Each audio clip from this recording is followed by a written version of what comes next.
Hello students, welcome to ज्ञान infinity. I am दीपक पारिक।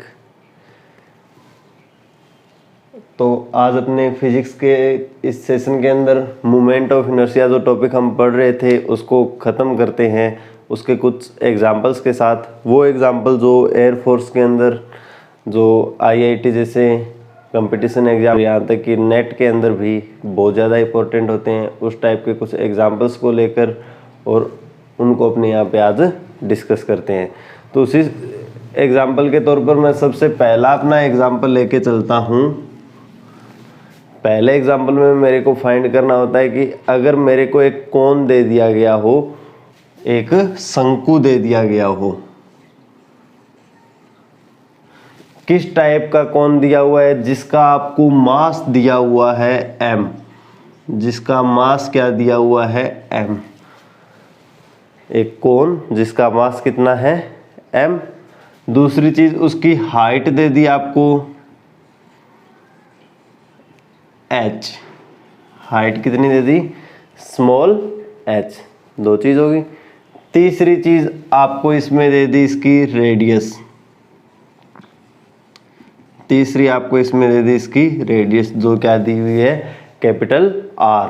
आपको find क्या करना है, आपको फाइंड करना होता है इसका मोमेंट ऑफ इनर्शिया, और वो भी किस चीज के रिस्पेक्ट में, इस कोन की जो अक्ष है, जो अक्षज है उसके रिस्पेक्ट में।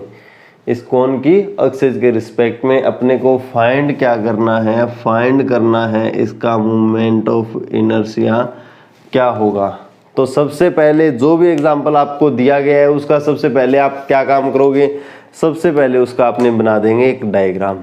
तो मैं एक बना देता हूं कोन।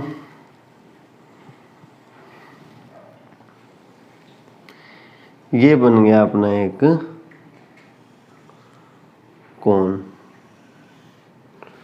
ठीक है। जो दिया हुआ है वो इसके अंदर अपने पुट कर देते हैं। तो सबसे पहले मुझे इसकी दी हुई है हाइट। हाइट कितनी दी हुई है, इसकी हाइट दी हुई है h। दूसरा मुझे दी हुई है इसकी रेडियस, और रेडियस कितनी दी हुई है, रेडियस दी हुई है r। दो चीजें दे दी।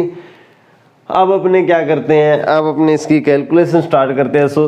कुछ स्टेप मैंने आपको 4 स्टेप बताए थे। सबसे पहले हमें फाइंड करना होता है इसकी मास डेंसिटी को। उसके बाद हमने मानना है एक मास एलिमेंट को। उस मास एलिमेंट के रिस्पेक्ट में हमने क्या काम करना है, एक moment of inertia rotational axis के रिस्पेक्ट में फाइंड करना है। और चौथी चीज अपने को क्या कर देना है, उसका कंप्लीट अपनी स्ट्रक्चर के लिए इंटीग्रेशन कर देना है। तो सबसे पहले यहाँ पे मिसिंग जो पार्ट है वो है इसकी रोटेशनल एक्सिस। तो मैं ये मान लेता हूँ इसकी रोटेशनल एक्सिस, और इसको लिख देता हूँ जेड एक्सिस। इसके रिस्पेक्ट में इस प्रकार से ये क्या कर रहा है, रोटेट कर रहा है, ठीक है। अब सबसे पहले फाइंड करता हूं मैं इसकी mass density. Mass density find करता हूं तो एक कोन क्या होता है, एक शंकु क्या होता है, एक 3 डायमेंशनल शेप होता है। तो मास डेंसिटी फाइंड होगी इसकी रो, और रो इज इक्वल टू क्या होगा, इसका टोटल मास डिवाइड विद इसका volume v। Rho is equal to होगा मास अपॉन में 1/3 pi r square h। 1/3 pi r square h। Equation number मैंने दे दी इसको फर्स्ट। मैंने किस चीज को फाइंड कर लिया, इसकी मास डेंसिटी को फाइंड कर लिया। अब मुझे इसका क्या फाइंड करना है, मोमेंट ऑफ इनर्शिया फाइंड करना है।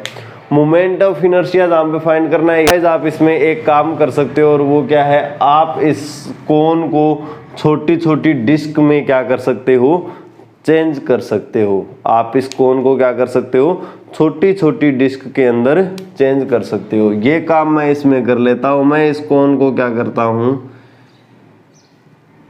यहाँ पे एक छोटी छोटी डिस्क में चेंज कर लेता हूं।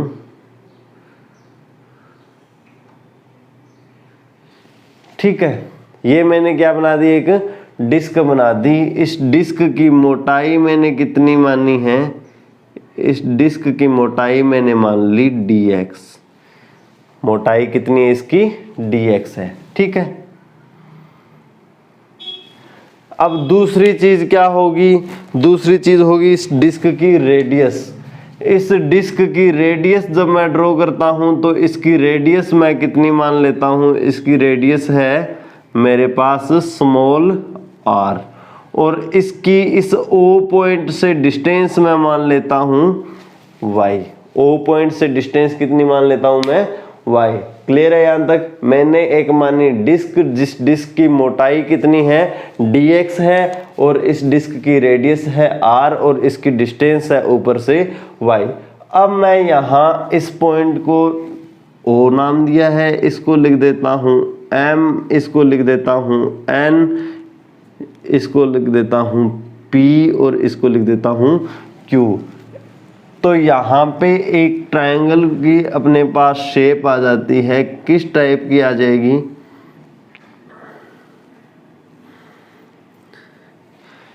ये हो जाएगा पॉइंट O, ये हो जाएगा N, ये पॉइंट हो जाएगा Q, ये हो जाएगा M, ये पॉइंट हो जाएगा P।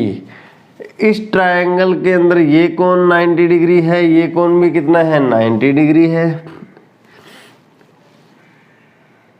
ये कोण और ये कोण क्या होंगे, बराबर होंगे, क्योंकि दो क्या है पैरेलल लाइन है, उसको क्या कर रही है एक लाइन जो क्या कर रही है कट कर रही है। ये दोनों कोण क्या होंगे, बराबर होंगे।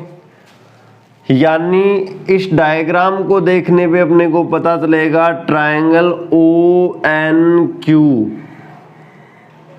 समरूप है किस चीज के, ट्रायंगल OMP के। और अगर ये कंडीशन है तो वहां पे क्या होगा, दो समरूप ट्रायंगलों की कंडीशन में उनकी जो संगत भुजाएं होती है, जो साइड्स होती है, उनका क्या होता है रेशियो भी क्या होता है बराबर होता है। तो इसका और इसका रेशियो बराबर होगा, इसका और इसका रेशियो। ON अपॉन में OM is equal to NQ upon में MP। हर एक की वैल्यू जब मैं यहाँ पे पुट करता हूं तब मेरे पास क्या आएगा, ON की वैल्यू आ जाएगी y अपॉन में OM की वैल्यू कोण की हाइट h, NQ इस डिस्क की रेडियस r अपॉन में MP की वैल्यू क्या आ जाएगी, कैपिटल R। इक्वेशन नंबर क्या आ जाएगी, सेकंड। इक्वेशन नंबर क्या आ जाएगी, सेकंड। ये हमने किस लिए किया है कि हमें क्या करना है, आगे जाके इंटीग्रेशन करना है, और इंटीग्रेशन होता है एक वेरिएबल के रिस्पेक्ट में, यहाँ पे एक वेरिएबल के रिस्पेक्ट में होता है, लेकिन जैसे जैसे डिस्क को चेंज करता हूँ y भी चेंज होती है और r भी क्या होती है, चेंज होती है। तो दोनों में से एक वेरिएबल को मैंने क्या करना पड़ेगा, यहाँ पे एलिमिनेट करना पड़ेगा, चेंज करना पड़ेगा दूसरे वेरिएबल के रिस्पेक्ट में। तो इक्वेशन सेकंड से मैं वो काम कर सकता हूँ, मैं एक वेरिएबल को क्या कर सकता हूँ, यहाँ पे एलिमिनेट कर सकता हूँ। क्लियर है यहाँ तक। अब नेक्स्ट अपने क्या करते हैं, डिस्क के लिए फॉर्मूला लगाते हैं। Moment of inertia of this disc DI is equal to क्या होगा, एक डिस्क का मोमेंट ऑफ इनर्शिया क्या होता है, डिस्क का मोमेंट ऑफ इनर्शिया होगा हाफ mr², और r क्या है इसकी small r², half dm r² आ जाएगा। DI की वैल्यू लिखूं तो क्या आ जाएगा, हाफ r² dm। अब मुझे किस चीज की वैल्यू चाहिए, अब मुझे वैल्यू चाहिए इस डिस्क की जो मास है उसकी, dm की वैल्यू चाहिए। dm की वैल्यू कैलकुलेट करने के लिए मैं क्या लिखता हूं, इसकी मास डेंसिटी कितनी है रो, और इस डिस्क का वॉल्यूम कितना है। तो अगर मैं इस डिस्क की बात करूं, थोड़ी सी मोटी है, तो मैं इसको क्या मान सकता हूं, एक सिलेंडर मान सकता हूं। सिलेंडर का वॉल्यूम क्या होता है पाई r², और इसकी मोटाई, और मोटाई मैंने क्या लिख दी इसकी dy मोटाई है इस डिस्क की, तो रो इंटू में पाई r² dy। ये किस चीज की वैल्यू आ गई, dm की वैल्यू आ गई। और dm की वैल्यू मैं यहाँ पे इक्वेशन 3 में पुट कर देता हूँ, पुट इन इक्वेशन 3 जब पुट करता हूं तो di की वैल्यू क्या आएगी, di is equal to half rho pi r की पावर 4 dy। क्लियर है, हाफ रो पाई r की पावर 4 dy। यहाँ पे r है और यहाँ पे dy है, तो मेरे को r को किस में चेंज करना है, y में चेंज करना है by equation second. D is equal to क्या होगा, half rho pi y upon में h इंटू में r की power 4 dy। Half rho pi y upon में h r की पावर 4 dy। डी की वैल्यू कितनी आ जाएगी, हाफ रो पाई r की पावर 4 अपॉन में h की पावर 4 मल्टीप्लाई विद y की पावर 4 dy। लास्ट काम हमने क्या करना है, कौन के लिए इसका कर देना है इंटीग्रेशन बाय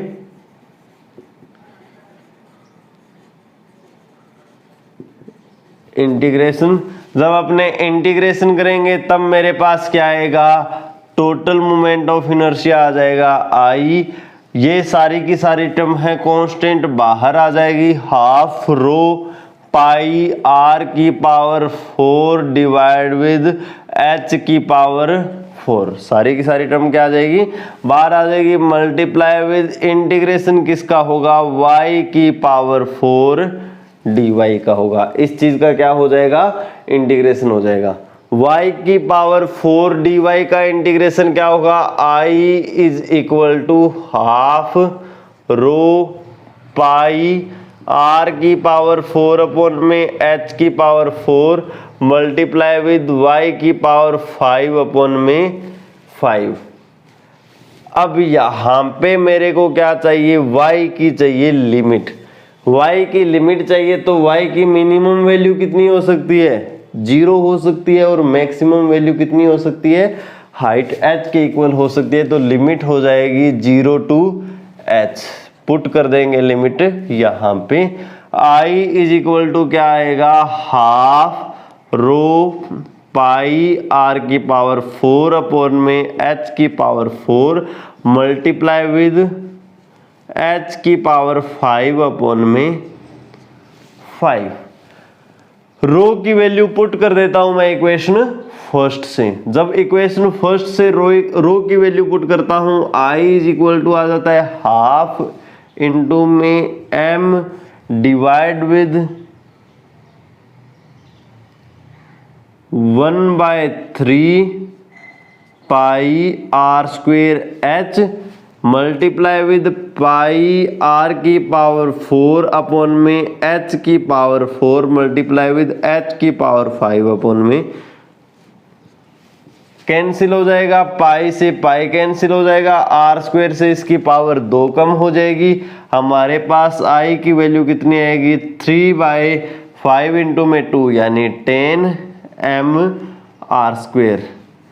जैसा कि लास्ट वीडियोस में मैंने आपको बताया था, जब आप मोमेंट ऑफ इनर्शिया कैलकुलेट कर लो तो आपको ध्यान रखना है कांस्टेंट टर्म, उसके मल्टीप्लाई में आ जाएगा मास, और उसके मल्टीप्लाई में आएगी एक डिस्टेंस, और उस डिस्टेंस का क्या होगा, स्क्वायर होगा। यानी 2 डायमेंशन आने चाहिए डिस्टेंस की, 1 डायमेंशन आनी चाहिए मास की, और साथ में आना चाहिए कुछ ना कुछ कांस्टेंट। तो इस टाइप से अपने किस चीज का मोमेंट ऑफ इनर्शिया फाइंड कर सकते हैं, एक कोन का मोमेंट ऑफ इनर्शिया फाइंड कर सकते हैं। ठीक है, इसी प्रकार अपने नेक्स्ट एग्जांपल की जब अपने बात करते हैं तो नेक्स्ट एग्जांपल किस टाइप का होगा, हो सकता है आपको स्फीयर पे कोई एग्जांपल दे दिया जाए।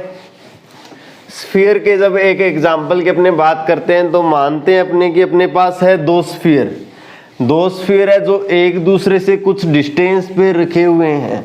2 स्फीयर जो एक दूसरे से कुछ डिस्टेंस पे रखे हुए हैं, दोनों का मास मान लो आपको कुछ भी दिया हुआ है, मैं इक्वल मास लेके चलता हूं। हमें दिया गया हो 2 स्फीयर फर्स्ट, स्फीयर सेकंड। पहले का सेंटर है O1, दूसरे का सेंटर है O2। दोनों की रेडियस कितनी है? दोनों की रेडियस मैं इक्वल मान के चलता हूं R और R। तो क्या दिया गया है? दो स्फीयर, दोनों स्फीयर मान लो एक दूसरे के साथ जुड़े हुए हैं एक नेग्लेजेबल मास वाली थिन रोड से। एक रोड मैं यहाँ पे ड्रॉ कर देता हूं जिसका मास क्या है? नेग्लेजेबल है।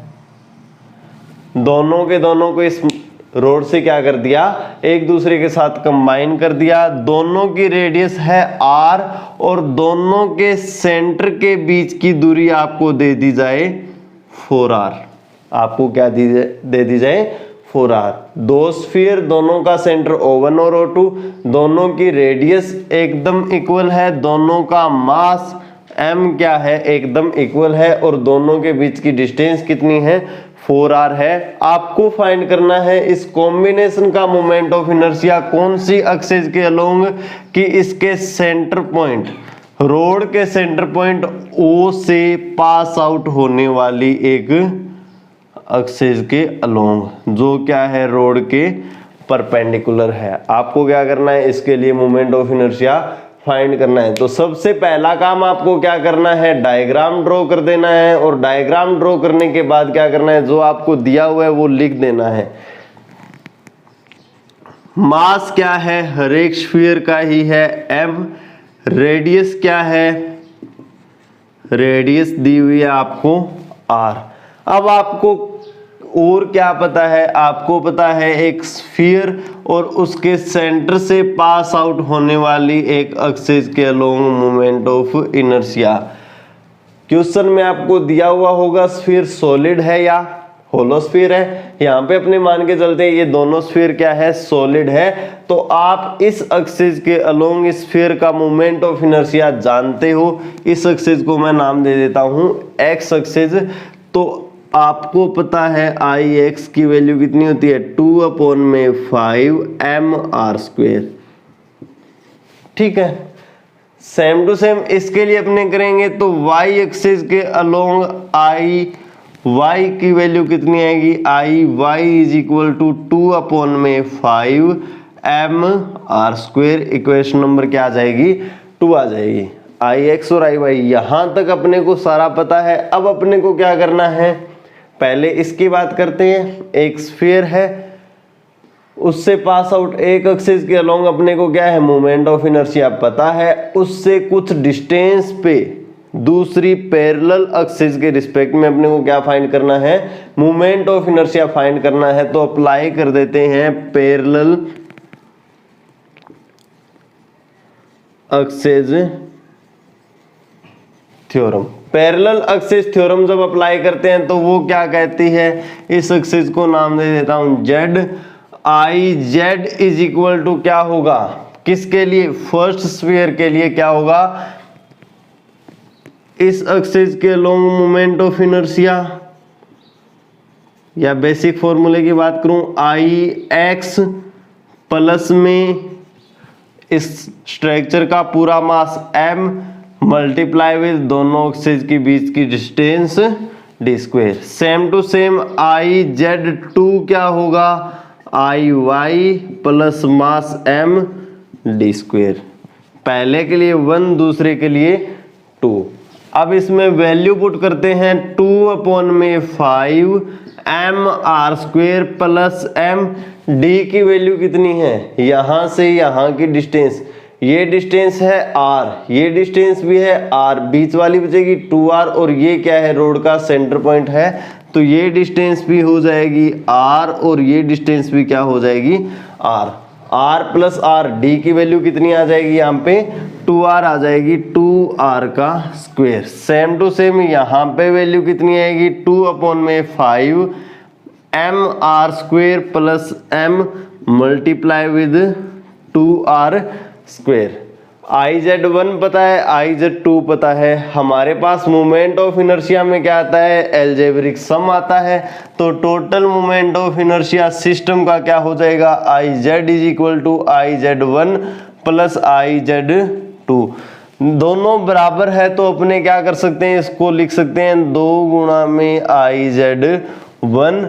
IZ की वैल्यू कितनी आ जाएगी 2 मल्टीप्लाई विद 2 अपॉन में 5 MR² प्लस 4 MR²। जब इनको ऐड करेंगे तो अपने पास कितना आ जाएगा 5 2MR² प्लस में 20MR²। आंसर आ जाएगा अपने पास 44MR² डिवाइड विद 5। किस चीज की वैल्यू आ जाएगी, IZ की वैल्यू आ जाएगी। तो इस टाइप से अपने क्या कर सकते हैं, मोमेंट ऑफ इनर्शिया का कोई एग्जांपल आपको दिया हुआ हो तो उसका मोमेंट ऑफ इनर्शिया फाइंड कर सकते हैं। चलिए अपने नेक्स्ट एग्जांपल की बात करते हैं। नेक्स्ट एग्जांपल की बात करते हैं तो नेक्स्ट एग्जांपल क्या कहता है उसकी स्टेटमेंट देख लेते हैं अपने। अगले एग्जांपल में मान लो आपको दिया हुआ है एक रोड, आपको क्या दी हुई है एक, मैं डायग्राम साथ के साथ ड्रॉ कर रहा हूं एग्जांपल जिससे आपको समझ में आ जाए। आपको दी हुई है एक रोड और रोड की लेंथ दी हुई आपको A, एक A लेंथ की आपको दे दी रोड। इस रोड का मास दे दिया आपको, mass of is equal to 4m। Mass of rod कितना दे दिया 4m, लेंथ दी हुई है A। आपको क्या दिया हुआ है, नेक्स्ट आपको दे दिया इस रोड का सेंटर ऑफ मास, मान लो ये पॉइंट है सेंटर ऑफ मास। इस सेंटर ऑफ मास से A/4 डिस्टेंस पर, इस सेंटर ऑफ मास से A/4 डिस्टेंस पर एक पार्टिकल, एक छोटा सा पार्टिकल जिसका मास कितना है, मास ऑफ पार्टिकल दिया हुआ है m मास का एक पार्टिकल इस पॉइंट A पर क्या हुआ है, चिपका हुआ है। आपको फाइंड करना है मोमेंट ऑफ इनर्शिया। फाइंड क्या करना है, मोमेंट ऑफ इनर्शिया फाइंड करना है, और वो भी किस पॉइंट, इस O पॉइंट पर जो भी क्या है एक्सिस है उसके अलोंग। तो O पॉइंट पर एक्सिस बना देता हूं मैं इस टाइप से, और इस एक्सिस को नाम दे देता हूं मैं Z एक्सिस। इस Z एक्सिस के अलोंग मैंने क्या करना है, मोमेंट ऑफ इनर्शिया फाइंड करना है। ध्यान आपको ये रखना है कि जो रोड आपको दी हुई है वो क्या है, वो रोड नेग्लेजिबल क्या है, मोटाई की है, उसकी विड्थ और ब्रेड्थ दोनों ही क्या है, नेग्लेजिबल है, बहुत ही कम है। मास ऑफ रोड है 4m, मास ऑफ पार्टिकल है m। सिंपल सा एग्जांपल है। सबसे पहले सेंटर ऑफ मास को डिस्कस कर लेते हैं। अगर क्या है इस रोड में पूरी की पूरी सिमेट्री है तब क्या होगी, इस एक्सिस से सेंटर ऑफ मास की डिस्टेंस होगी A/2 और इससे आगे दूसरे कॉर्नर तक भी क्या होगी A/2 डिस्टेंस होगी। ठीक है, नेक्स्ट अपने बात करते हैं A पार्टिकल के लिए मोमेंट ऑफ इनर्शिया किसके अलोंग, Z एक्सिस के अलोंग IA की वैल्यू फाइंड करते हैं। जब सिंगल पार्टिकल की बात आती है तो मोमेंट ऑफ इनर्शिया का बेसिक फॉर्मूला क्या काम में लेते हैं, वो क्या है, mR² है। पार्टिकल का मास हो जाएगा m मल्टीप्लाई विद इस पार्टिकल की डिस्टेंस किसके रिस्पेक्ट में, रोटेशनल एक्सिस के रिस्पेक्ट में कितनी हो जाएगी, तो यहां से लेकर यहां तक है A/2, आगे है A/4, तो मल्टीप्लाई विद A/2 प्लस में A/4 स्क्वायर। IA की वैल्यू कितनी आ जाएगी, IA की वैल्यू आ जाएगी m multiply with 3/4 A square. Answer कितना आ जाएगा 9/16 m A square. Equation number मैंने निकाल दी फर्स्ट। मैंने इस मास पार्टिकल का मोमेंट ऑफ इनर्शिया फाइंड कर दिया। अब इस मास पार्टिकल को अपने हटा देते हैं। अब बची क्या, दूसरी मास पार्टिकल बचा हमारे पास रोड, जिसकी लेंथ क्या है, 4m है। अब नेक्स्ट कैलकुलेशन अपने रोड के लिए करते हैं। जब रोड के लिए कैलकुलेशन करते हैं तो मैं इसको अलग निकाल लेता हूं, रोड को इस टाइप से, जिसकी लेंथ कितनी है, a है। यहाँ पे जो परपेंडिकुलर एक्सिस है उसकी रिस्पेक्ट में मैंने फाइंड क्या करना है, इसका मोमेंट ऑफ इनर्शिया फाइंड करना है। तो मैं इससे एक स्मॉल x डिस्टेंस पे छोटा सा पार्टीशन मान लेता हूँ, कौन सा, dx।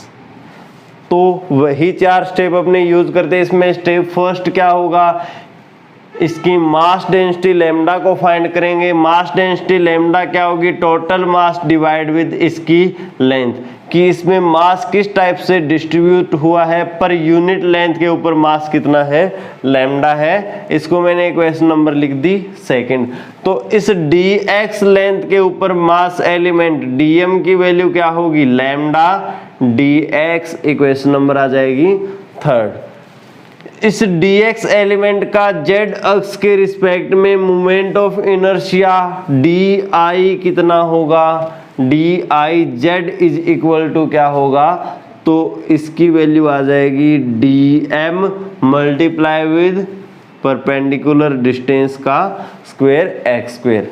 diz की वैल्यू क्या आ जाएगी, x square dm diz is equal to x square lambda dx। जब हम मास एलिमेंट का क्या कर लेते हैं, मोमेंट ऑफ इनर्शिया फाइंड कर लेते हैं, तब क्या कर देते हैं, इंटीग्रेट करते हैं। तो हमारे पास वैल्यू आएगी Iz की, और वैल्यू क्या आएगी, इंटीग्रेशन लैम्डा कांस्टेंट टर्म है, बाहर आ जाएगी x स्क्वायर dx। और अब इस x की लिमिट क्या होगी, मिनिमम लिमिट है 0, मैक्सिमम लिमिट कितनी है, a है। तो अपने पास आ जाएगा लैम्डा x क्यूब अपॉन में 3, लिमिट पुट हो जाएगी 0 से लेकर a तक। आंसर कितना आएगा Iz का, Iz is equal to lambda a cube by 3। Lambda की वैल्यू पुट करते हैं बाय इक्वेशन थर्ड। जब लैम्डा की वैल्यू मैं पुट करता हूं तो Iz की वैल्यू क्या आएगी, Iz इज इक्वल टू आ जाएगा, sorry by equation second use करेंगे अपने।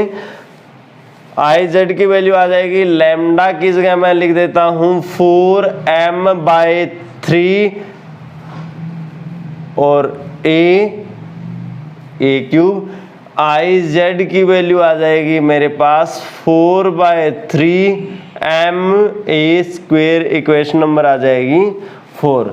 अब इस रोड का मोमेंट ऑफ इनर्शिया हमारे पास है ये, और इस पार्टिकल का मोमेंट ऑफ इनर्शिया हमारे पास है ये। दोनों को ऐड कर देंगे तब क्या आ जाएगा, सिस्टम का